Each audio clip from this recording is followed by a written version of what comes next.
Hey guys, and welcome back to this channel. In this video, I'm going to be showing you guys how you can follow accounts on Snack Video.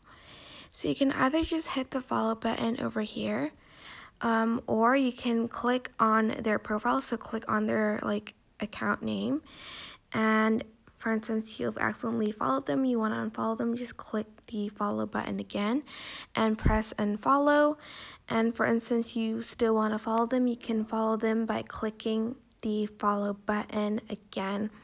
And they may suggest other people you can follow, and you can follow them over here. For instance, this person, press follow. Yeah, and that is basically it. I hope this tutorial was helpful for you guys. Don't forget to like, comment, share, and also subscribe to this channel if you haven't done that. If you have any questions, just leave it in the comment section down below, and I will try my best to answer them all. Thank you. Thank you so much for watching. Bye.